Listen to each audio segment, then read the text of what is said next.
Hello guys, কি অবস্থা সবার? আপনি যদি আপনার স্মার্টফোনে এ ধরনের বাংলা কিবোর্ড ব্যবহার করতে চাইছেন, তো আজকের এই ভিডিওতে আমি আপনাকে শুধুমাত্র ১ মিনিটের মধ্যে এই ধরনের বাংলা কিবোর্ড আপনি কিভাবে ব্যবহার করতে পারেন তা দেখাবো, ঠিক আছে? তো চলুন স্টার্ট করছি।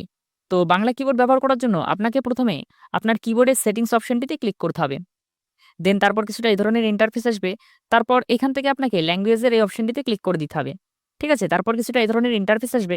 দেন এখান থেকে আপনাকে এড কিবোর্ডের এই অপশনটিতে ক্লিক করে দিতে হবে।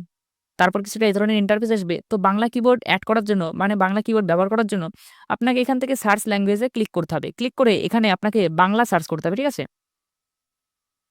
বাংলা লিখে সার্চ করার পর এখানে কিন্তু বাংলা এসছে। ঠিক আছে? তো আপনি যদি বাংলাদেশ থেকে হন তাহলে পরে বাংলাদেশ সিলেক্ট করবেন। আর যদি আপনি ভারত থেকে হন তাহলে কিন্তু ভারত সিলেক্ট করবেন। ঠিক আছে? তো আমি যেহেতু ভারত থেকে সেজন্য আমি ভারত সিলেক্ট করে দিচ্ছি।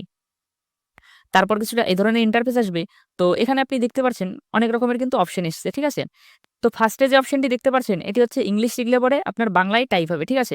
দেন তারপরের যে অপশনটি আছে এই অপশনটি আপনি বাংলাতে টাইপ করতে পারেন। ঠিক আছে? মানে ক, খ, গ, ঘ এই হিসাবে টাইপ করতে পারেন। তারপরে কি আছে হাতের লেখা মানে এখানে আমি লিখেও বাংলাতে টাইপ করতে পারেন। ঠিক আছে? তো এই ৩ টাকেই আপনি এখান থেকে অন করে দেবেন। ঠিক আছে? এরপর আপনাকে এখান থেকে ডান অপশনটিতে ক্লিক করে দিতে হবে। তো এখানে আপনি দেখতে পাচ্ছেন বাংলা ল্যাঙ্গুয়েজ কিন্তু এখানে চলে এসেছে। ঠিক আছে? তো তারপর এখান থেকে আপনাকে জাস্ট ব্যাক করে দিতে হবে। ব্যাক করে দেওয়ার পর এইবার আপনি কিভাবে বাংলা লিখবেন, ঠিক আছে? তো বাংলা লেখার জন্য আপনি এখানে একটি পৃথিবীর মতন আইকন দেখতে পাচ্ছেন। তো এই পৃথিবীর মতন আইকনটিতে আপনাকে চাপ দিয়ে ধরে রাখতে হবে।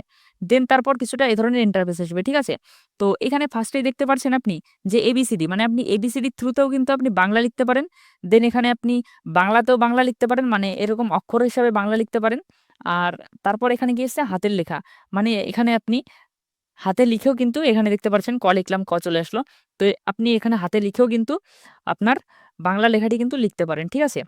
তো এইভাবে কিন্তু আপনি আপনার স্মার্টফোনে বাংলা কিবোর্ড ইউজ করতে পারবেন, বাংলা কিবোর্ডটিকে ব্যবহার করতে পারবেন। ঠিক আছে?